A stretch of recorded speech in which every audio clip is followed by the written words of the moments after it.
Thanks, Paul, for that interesting report. Joining us here in the studio are three distinguished guests. John Tamin, Director of Africa Programs at Freedom House. Tundu Lissu, Chadema Opposition Member of Parliament in the Tanzanian Parliament, of course, and Wilson Masiringi, the Tanzanian Ambassador to the United States.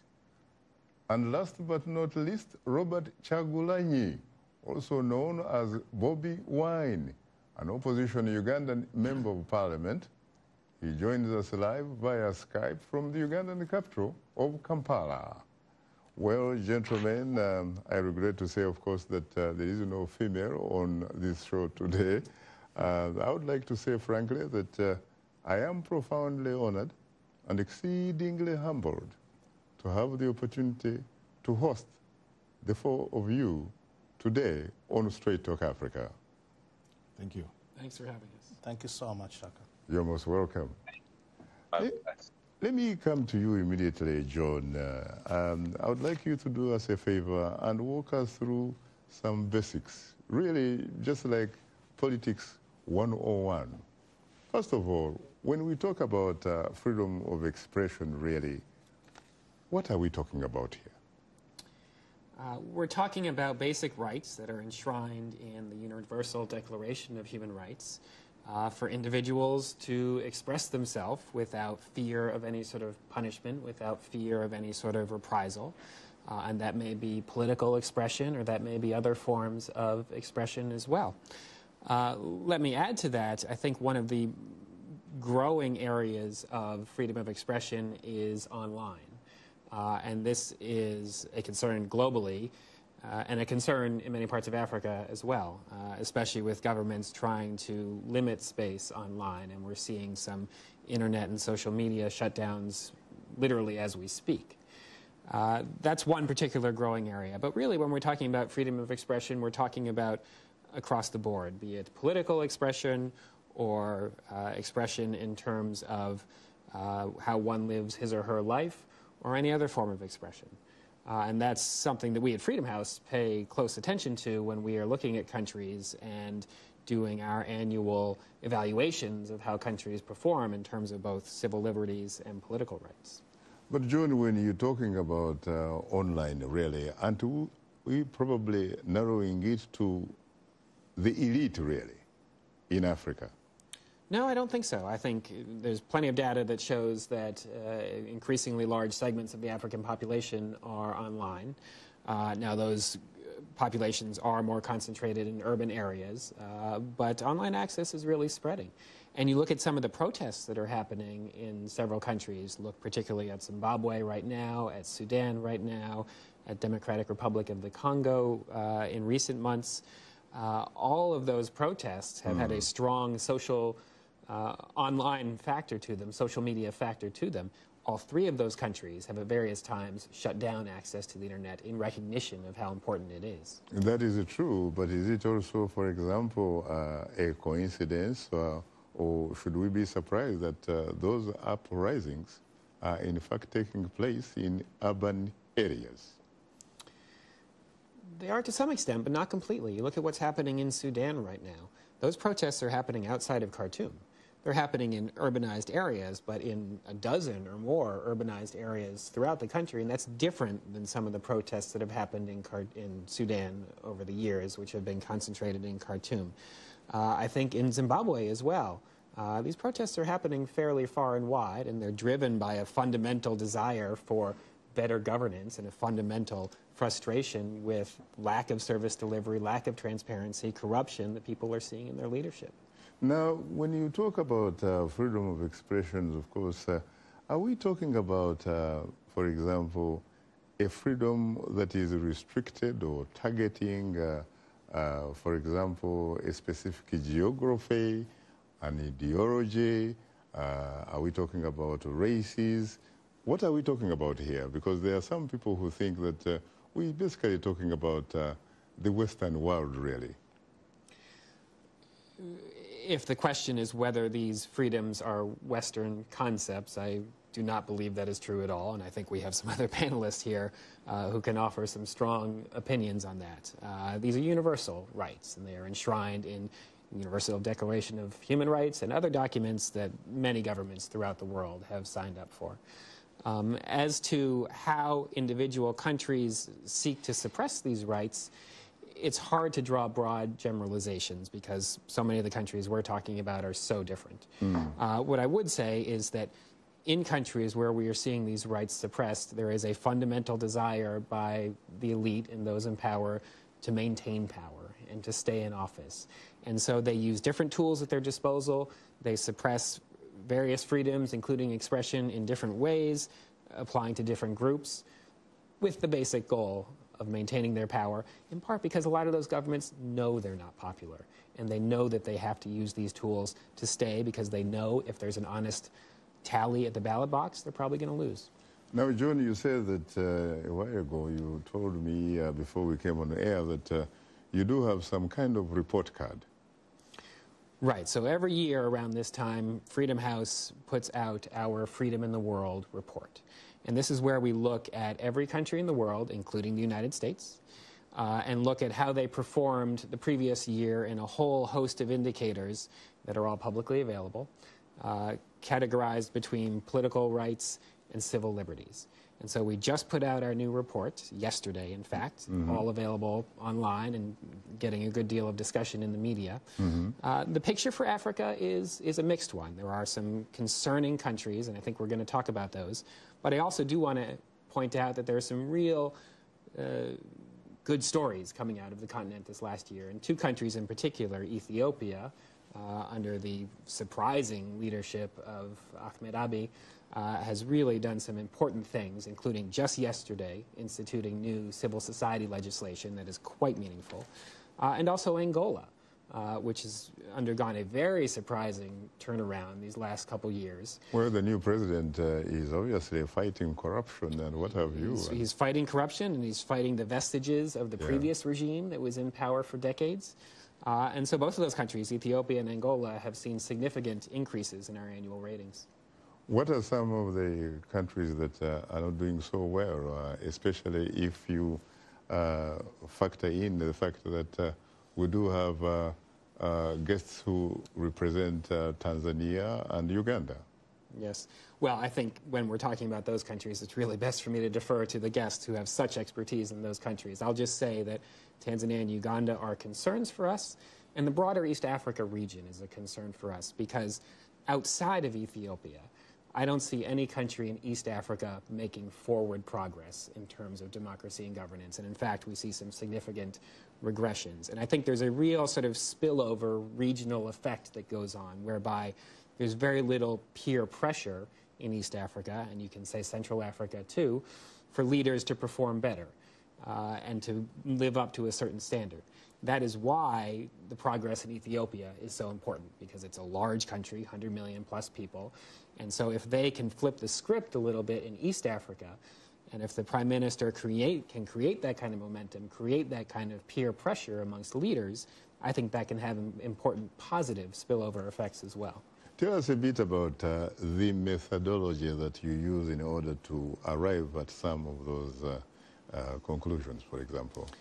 So every year we go through a process whereby we have expert analysts who look at each country, and they follow a very specific methodology that we laid out, again, a methodology that we make fully public. And throughout the year they are monitoring certain indicators on democracy, governance, human rights. And then towards the end of the year, we get together and we look at what they come up with in terms of their ratings, and we do a very thorough scrub of what they are proposing, including an expert panel of people who have done this for a while, including Africans and others in the human rights and democracy community. And we go through that and we really vet what they've done in order to reach the final outcome, which we then publish early in the year. When you talk about expert analysts, what sort of qualifications are we talking about here in order for someone to be considered an expert analyst?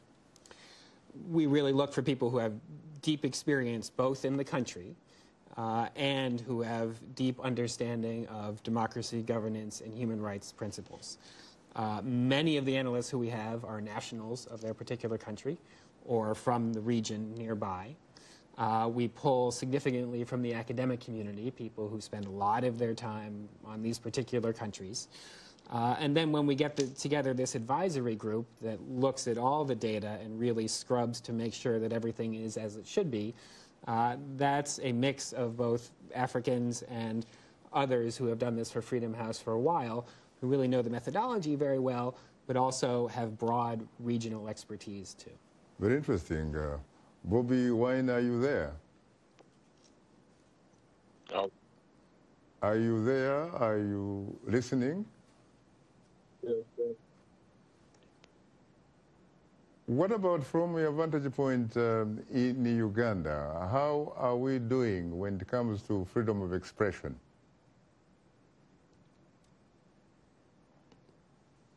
Hello, Shaka. Are you there? Yes, please. Oh, yeah. I'm happy to be contributing to this very important discussion.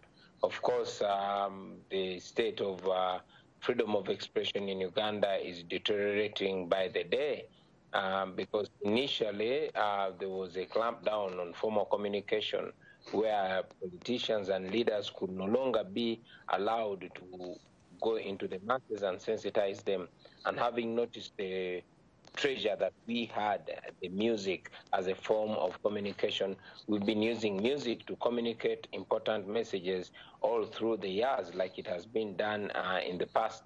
However, of late, the government of Uganda has launched an attack on the arts, particularly on the music industry. And this can be traced to myself ever since I started using music mainly to sensitize people about their rights and freedoms. It has been a big crackdown.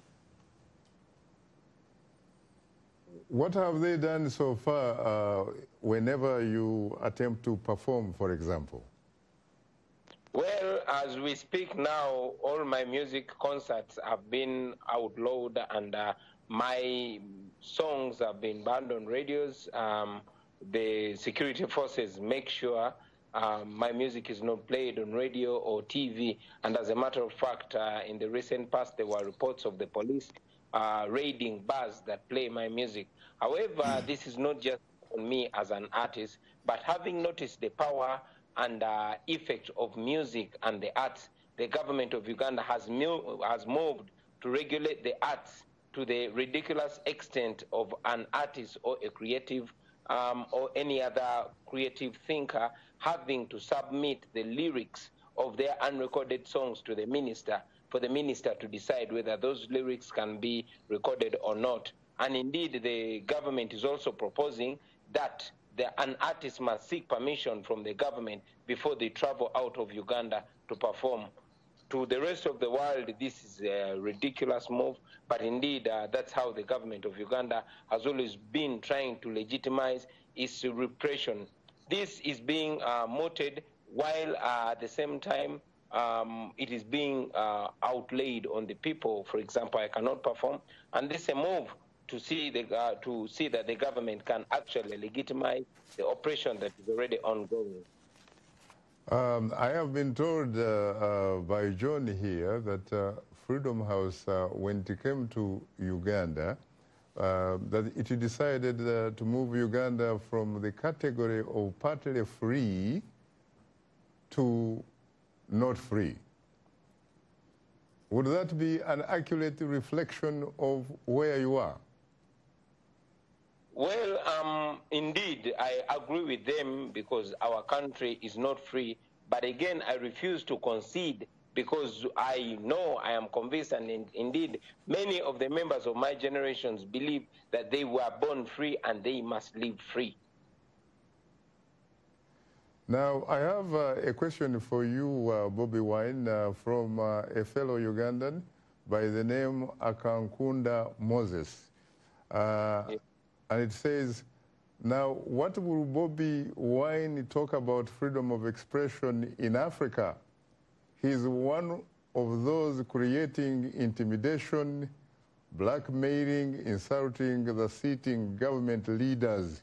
Let him first condemn the acts of hooliganism in his camp, then he can talk about freedom in Africa. How do you react to that? Well, I would say if it's rule of law, if whatever I'm saying is breaking the law, I should be apprehended and prosecuted. But wherever there's no rule of law, the regime uses people to brand others that seek for their own freedom as hooligans or as trouble causers. Like it was always been said, nobody has ever changed the world without having to be branded a trouble causer. Every time we raise our voices, there's no justification or no reason that is given for our oppression other than being dismissed. Thank you very much. Let me go to Brother Tundu Lissu. Would you mind, for example, if I referred to you as Ndugu Tundu Lissu? Because it seemed to me that at one time in Tanzania, everybody from the president, Rais, through the university don up to the peasant farmer, everybody was comfortable being referred to as Ndugu. Absolutely, Shaka. I have no problem with that. And as a matter of fact, I was honored many, many years ago when I hosted a former Tanzanian president, Benjamin Mkapa. When I asked him if it was okay with him, if I could actually refer to him as Ndugu Rais, meaning brother president, he did not have any problems. And we enjoyed that sort of interaction for the rest of the hour. Now, what about the status of freedom, Ndugu Tundu Lissu? Because you are probably here precisely because there was a problem with freedom of expression in Tanzania. The state of freedom of expression in Tanzania has taken a dramatic turn for the worse in the past 3 years.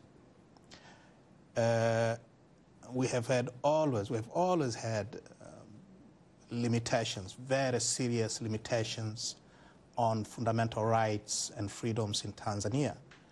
Even though we got our Bill of Rights in 1984, after almost quarter century of having a constitution that did not recognize human rights during the first more than 2 decades of independence. But after 1984, we got a Bill of Rights in our constitution, but it contained very serious limitations on the exercise of various freedoms. You know, For example? We are talking of freedom of expression. And our Constitution is very clear that every person is entitled to freedom of expression. But hand in hand with that constitutional provision, we have always had laws that which made the right to free expression almost useless. For example, since 1953, we have had sedition provisions in our criminal statutes. Now, sedition is a classic offense against free speech.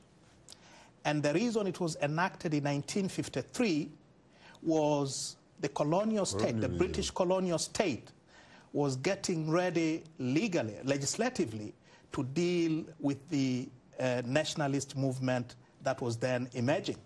So it is, the year is very important. 1953 is 1 year before the nationalist movement, TANU, was born. And for those who may not know our history very well, the first convict of the sedition provisions in our statute was a person known as Julius Kambarage Nyerere, who was the president of Tanganyika African National Union, and 2 other persons.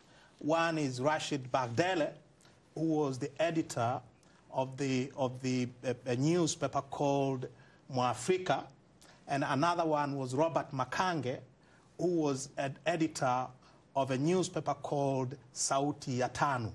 So the first people to be convicted of sedition, of this offense against free speech, Baba wa Taifa, Mwalimu Nyerere, and those two persons I've just named.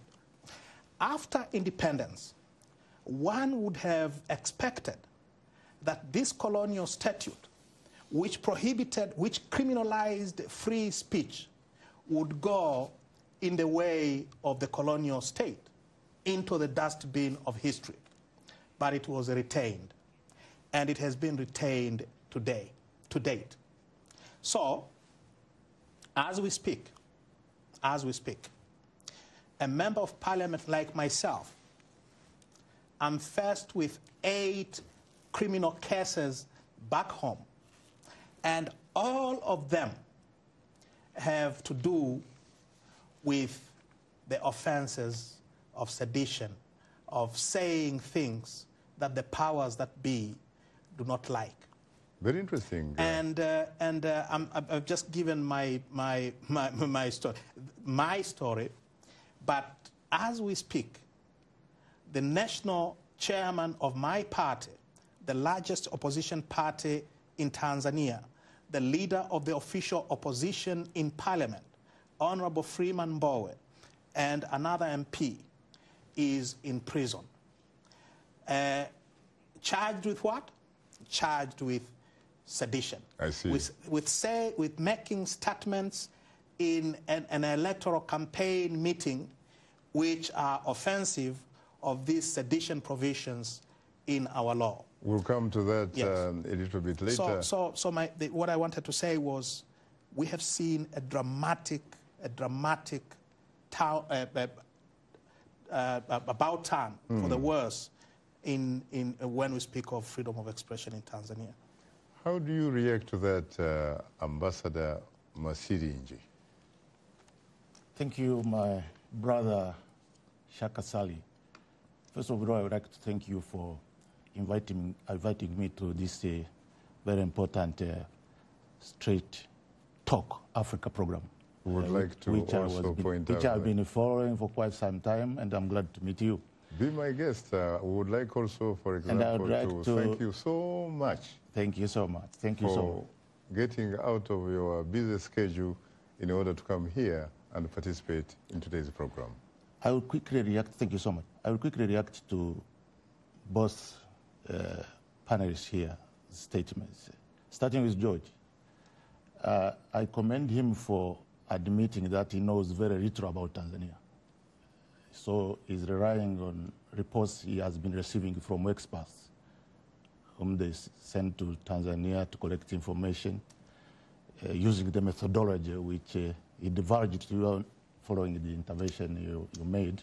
I'm grateful to you for raising that, because we always question the methodology used in research. Right. Since he doesn't know about Tanzania, I'm glad to share with him about what we have been doing. And my brother, Tundu Lissu, the Member of Parliament, fell short of telling what is happening now. The freedom of expression in Tanzania is entrenched in the Constitution. And we have legislation implementing that expression, that freedom of expression. Mm-hmm. The Media Service Act of 1916, of which he participated in passing in Parliament, provides adequately on how to use that freedom of expression without infringing upon others' rights, which is also very important. Because you cannot have freedom of expression that can go unchecked anywhere in the world. Mm. For America, I'm privileged to have studied in America at George Washington University Law School almost 30 years ago. I learned about the history of the Seduction Act of 1798. That was repealed in 1920, December 13th. More than 100 years. Writing, making a false statement against the Congress, against the president, was criminalized, and it was harshly punishable. Not less than $10,000 US fine, and not more than 20 years jail sentence, or both. That is America. Currently in Tanzania, we have the Cyber Crimes Act, we have let me tell you one thing. Another example of freedom of expression is himself. My brother, Tundu Lissu. He has been speaking in the country. The checks that has been put on him is to bring him before the courts of law. He's not a convict of any seduction crime. But the laws are clear, and I cannot interfere on what the court will deal with his cases. But since he left the hospital in Belgium, he has been hosted by media houses, BBC, Deutsche Welle. Here in Washington, D.C., has spoken to a few non-governmental organizations, leveling abusive and false allegations against our president, against our government, against his country, demonizing the country. Is as good as demonizing yourself. And here he is expressing himself. So the danger of allowing unchecked freedom of expression is when people abuse that right of freedom of expression, hurting others. And so you cannot leave people to hurt others when the Constitution grants rights to everyone, including public interest. When you are speaking, consider there are others who could be hurt by your speech.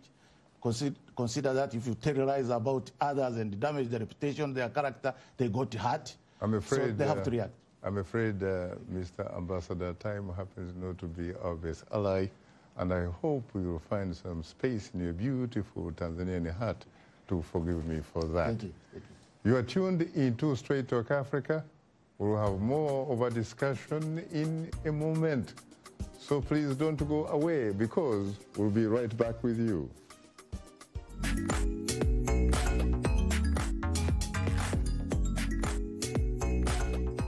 Voices, we're talking about the news and issues you're talking about. Sharing stories of development and growth across Africa, around the world, and in our lives. Topics that inform, empower, and change the rules. It's time for Our Voices. With me, Haiti Adams Fitzpatrick. And Hadiza Kiari. And Ayan Bior. And Orion Itangi Shaka. It's time for Our Voices.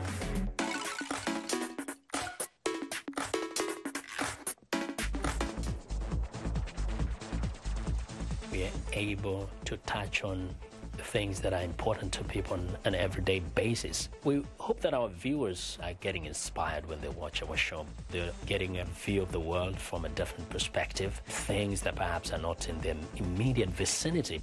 Today, I could put in on the show something that is a little different, a little unique, and this gives me that, inspiration to come to work. A reminder that we appreciate all of the audience feedback. Straight Talk Africa streams live on Facebook, and you can also watch us live on your mobile phone. Just download the VOA mobile app. Now let's look at what's on tap for next week's program.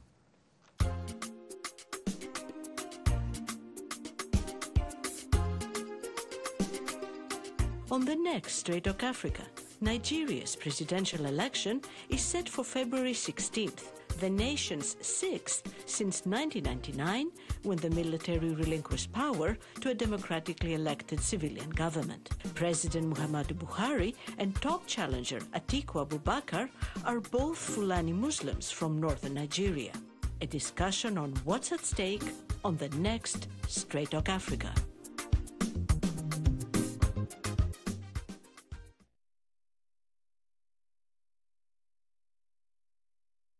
Africa. Our guests are John Tamin, Director of Africa Programs of Freedom House, Tundu Lissu, Chadema opposition member of parliament in Tanzania. Wilson Mashiringi, the Tanzania ambassador to the United States, and Robert Chagulanyi, also known as Bobby Wine, who joins us live via Skype from the Ugandan capital, Kampala. I stand, of course, corrected, Ambassador Mashiringi. That is very close to my indigenous tongue. I would say Mashiringi. Pronounce it correctly. Mashiringi. In my particular case, the Runyankore Ruchiga, I would say Mashiringi. In your particular case? Mashiringi. Mashiringi. Can I finish? I started collected here. Could you please begin from where you stopped? Yes. Thank you for an opportunity again. I was following up on the issue raised by my brother, Tundu Lissu, that the opposition leader is incarcerated in prison. It's not correct. He's a remandee. And he's a fellow lawyer. There is a difference between a prisoner and a remandee. And he has been sent into remand after allegedly, I will say allegedly because I'm not in the country, violating the bond. And but the question is he free, for example? I would say he's not convicted. He's not free, but he's in custody not because of lack of freedom of expression. It's because the court, which has constitutional powers to act constitutionally and legally, has sent him to remand after violating the bond conditions. Can you relate that to his liberation of expression? Let me ask you this question, Ambassador Mashiringi.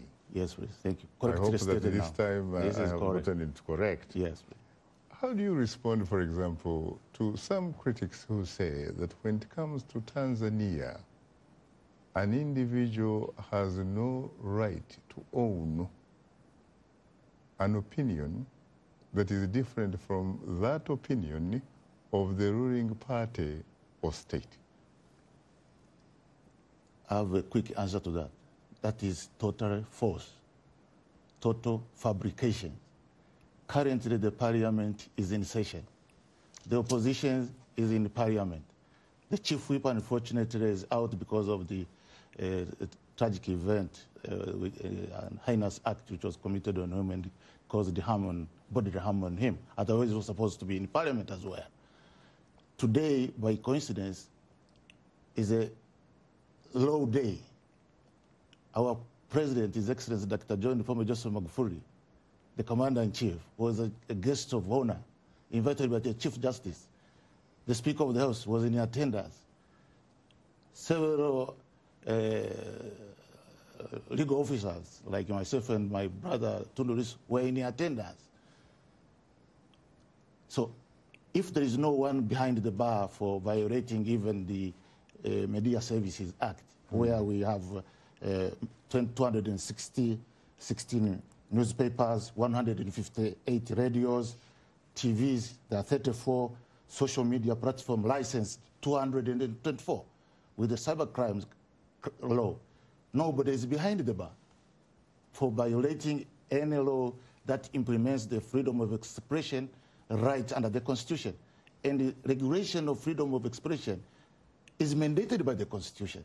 What's wrong with that? There is no violation of the Constitution. Nobody has been victimized.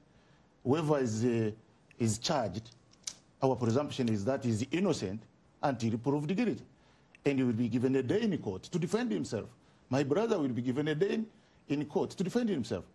But we cannot allow people to go unchecked, abuse people, make false statements, make false accusations, including demonizing the head of state, demonizing the government.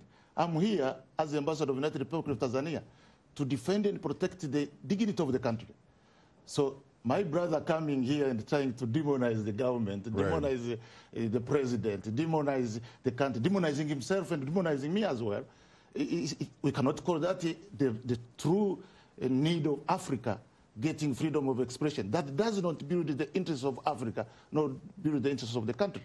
That's why we are concerned if people raise the issues of freedom of expression without also acknowledging that there are also rights of others that need not to be infringed. How do you reconcile that position with the fact that your brother here, Tundu Lissu, was nearly assassinated in the compound of the Tanzanian capital, Dodoma, during daylight at lunchtime, and his driver was not even hit by a single bullet. And this is a place, for example, he has said, and I have also found out that this is a place generally that is provided security 24/7, 24 hours a day.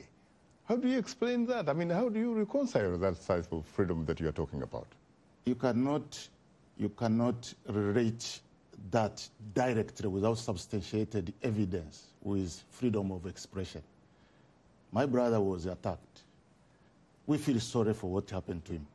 Our president expressed his dismay and condemned that act, and he ordered the law enforcement organs to investigate and get to the bottom of the matter and apprehend those who committed that criminal act against our brother. Everybody sympathizes with what happened to him. Investigation is ongoing. They are waiting for him to go back and make a statement, which he is giving to the press and non-government organizations outside the country. They are waiting for the driver. The driver hasn't presented himself to give a statement. So can you be a judge in your own cause? Can you condemn anyone and convict anyone on that matter without listening to both sides? Tundu, I cannot judge on that one, but... How do you respond to that? Thank you very much. Maybe there are a few things that need to be set straight here. I was attacked inside a government housing compound, which, as you said correctly, is guarded by armed security 24 hours, 7 days a week. And each apartment block inside that compound is guarded 24 hours, 7 days a week.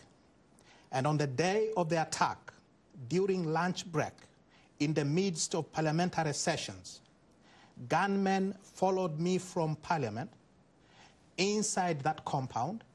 There was no security whatsoever. All the security guards had been removed from the perimeter wall, from all the apartment blocks. So these gunmen had complete freedom of access into this heavily guarded government security, government building compound. And they rained me with bullets, and they left. And as we speak today... Not a single bullet was fired at the driver, or at least went into the direction of the driver. Is it correct? Well, the truth is he was not hit at all. That is the truth. I was hit 16 times. I have undergone 22 surgeries, and I'm going for another one. Could that be luck, one. or could it be that whoever was attempting to shoot and kill you had a single target? Obviously, I was the target. But the most important question is, who ordered the security to be removed from this government housing compound? Number one. Two, this government housing compound is secured by CCTV cameras. They were removed immediately after the attack, and there is no word to date about those CCTV cameras.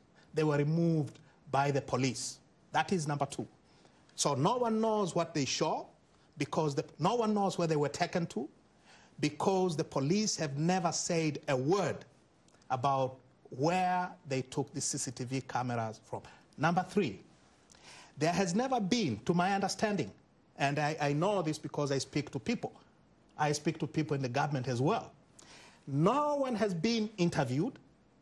My neighbors, I lived in the same building with the Minister for Energy, Medad Kalemani, with the Permanent Secretary in the Ministry of Local Government, with the former Health Minister, Haji Mponda.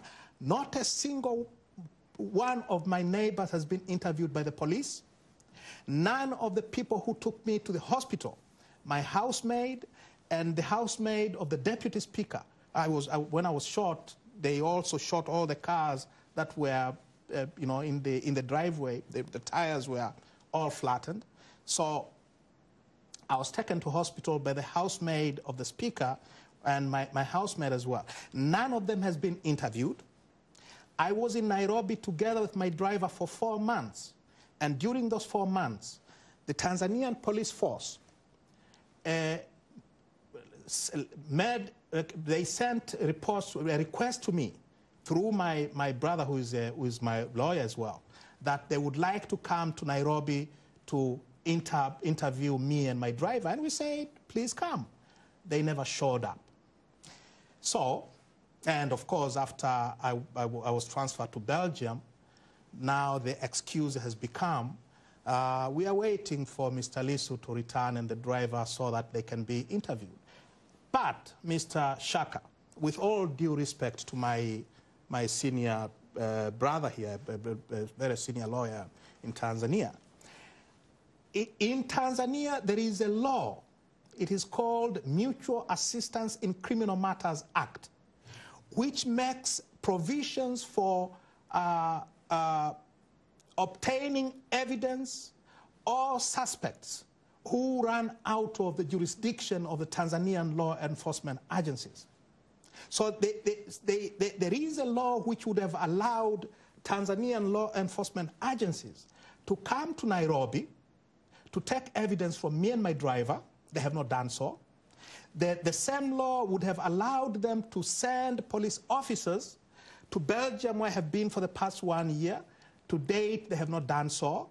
They could have gone through the international police, Interpol, because this was a serious criminal attack. In fact, under our statutes, it's a terrorist act. That was short for political reasons. It's terrorism. So they could have gone through the Interpol to interview me and my driver. So far, they have not done so. They could have sought the assistance of the Kenyan government or the Belgian government. We have an embassy in the Belgian government has an embassy in Dar es Salaam. The Kenyan government has an embassy in Dar es Salaam. They could have used the good offices of our diplomatic missions in Nairobi and in Brussels to have us interviewed. Nothing has happened. I see. And finally, just to finish, finally, according to the Tanzanian police force, there is no suspect. They do not suspect anyone. No one has been arrested. And of course, since there is no suspect and there is no arrest, no one has been prosecuted or convicted. And my brother here says the president was very clear.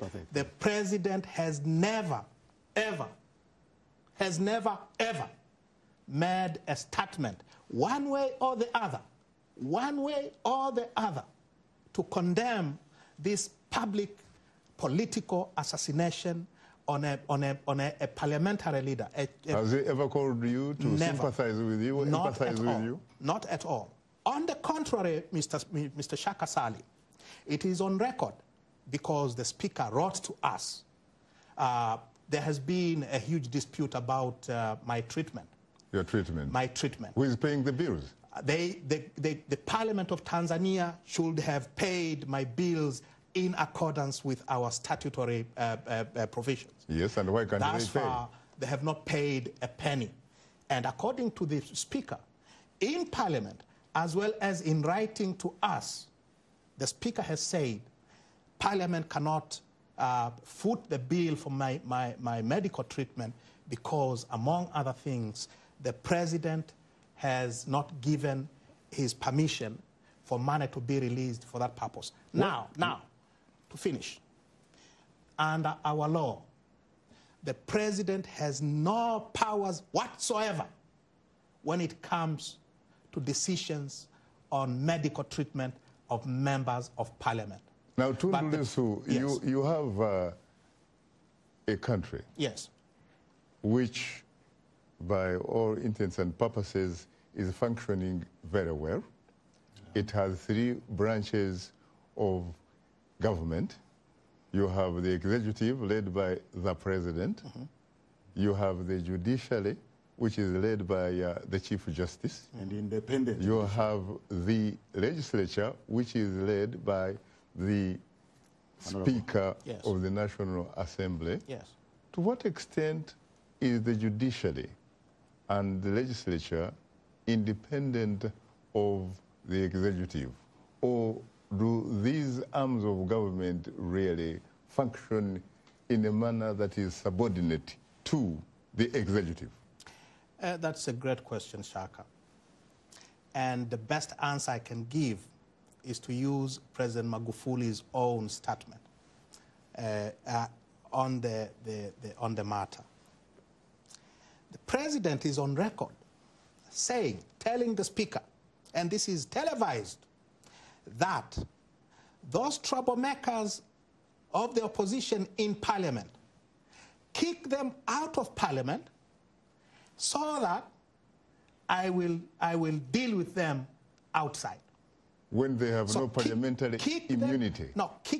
Chuck them out of parliament and I will deal with them outside. I see. And I see. in the past 3 years, we have been kicked out of parliament on numerous occasions, and the president has dealt with us heavily outside parliament. Using the security forces? Using the security forces. I have been arrested on 2 occasions outside the parliamentary gate, on 2 occasions, I see. for making statements which are absolutely protected under our constitution, for making statements inside parliament. I hate to say it, and but... they wait for me outside and arrest you. And arrest me. And on all occasions, in all 8 occasions when I was arrested, I'm a lawyer, I would ask them, why are you arresting me? And the answer has always been orders from above. From above. Very interesting. Let me go let me go to Kampala, to Bobby Wine. Bobby, are you there? I'm there, Shaka. You are listening? Sure, I'm listening, following very attentively. Does this sound to some degree familiar? Well, that sounds familiar, but living in Kampala, I envy those people. Looks like it's not only in Uganda, but I would like to speak authoritatively about the situation in Uganda and how we can change it. I believe that all dictators will use the law to oppress the people that they want to oppress, and will indeed get very threatened when they see people communicating. Talking more on the freedom of expression, that is the only thing that people have remained with, remembering that in Uganda, and I'm sure other African countries, the internet is being restricted so much, and that will remind us that social media tax was introduced in Uganda, and I believe in other countries. There's been continuous blockage of communication. There's been continuous attack on the rights of the people, especially communication rights. However, we also know that we have opportunities to change this. One of the opportunities is the numbers that we have. Here in Uganda, we are getting people ready to change this because we know we can change it. It will really be unfair for me to talk about the problem and not its solution. I don't know what's happening with our brothers outside there in Africa, but in Uganda, we intend to end all this oppression in 2021. That's why we're calling upon all people in Uganda, especially the young people, to be decisive, to get involved in acquiring the change that we've always been looking for, getting involved and coming out to vote against this injustice, against this oppression, and changing our country once and for all. Probably this will be a precedent for the rest of Africa. When you talk about coming out to vote, what exactly are you talking about? In each of these cases, you are talking about a country, for example, where the ruling party, for example, is no different from the state. The state and the ruling party are fused. Sure. The state and the ruling party are fused in Uganda, and indeed it has been said and proved over time that when you come against the ruling party, you're coming against the Bank of Uganda, you're coming against the National Army, you're coming against Uganda Police and all the institutions. But again, we know that where we are, many countries have been there before. All the countries that we admire today, the countries like Angola, have gone through repression that we are going through. So looking at their history and looking at the factors that we have, which favor us in all ways, we believe that we're going to be able to change it. So the coming together that I'm talking about is the calling upon all Ugandans. Right now, we are having a campaign called Get Your National ID. We're getting all people in Uganda, and indeed, if other countries in Africa could pick a leaf from what we're doing, they'll be able to change their plight. Here in Uganda, we're going to change it in 2021, and indeed, we are putting President Museveni on notice that we are putting an end to the Museveni dictatorship in 2021. I see. John, it looks like here we're talking about situations really where democracy perhaps cannot possibly be defined in the manner that a former great American president, Abraham Lincoln, would have characterized it, which would be a government of the people, by the people, for the people. But that perhaps, in fact, we are looking at a new definition of a government of some people, by some people, for some people. How do you react to that? I think that's true in certain circumstances, and that's where some of the grassroots movements that are resisting that kind of logic are so important. You look at the recent elections in the Democratic Republic of the Congo, which were quite disappointing, and it seems like the outcome is not the legitimate outcome. But there are remarkable movements, particularly youth movements, who are really pushing against that kind of a logic and trying to move the country towards more legitimate elections. And I think you'll see Honorable Bobi Wine in particular leading that kind of an effort as well. So there is that logic in some countries, and it's not just limited to Africa. But I think there's strong and really growing resistance to that. That's what we see on the streets of Sudan and Zimbabwe today. Masiringi, Ambassador Masiringi, how do you respond, for example, to someone who will say that in Tanzania, there are no citizens, but subjects? Citizens meaning owing allegiance to the state and therefore having a constitutional right. But in this particular case, subjects because basically they owe allegiance to an individual authority and therefore in return receive some privileges. The answer is that's absolutely false statement with regard to Tanzania. And my brother Tundu Lissu will agree with me. Could you please wrap it up because time is not our best ally? I appreciate your time. Tanzania is a democratically governed country that respects human rights and the rule of law. There are citizens, not subjects. Unfortunately, on that note, our guests today were John Tamin, Tundu Lissu, Ambassador Wilson Masiringi, and Robert Chagulanyi, also known as Bobi Wine, who joined us from Kampala. Thanks to our audience for tuning into Straight Talk Africa. In the meantime, get better, not bitter Africa, and please remember to keep the African hopes alive.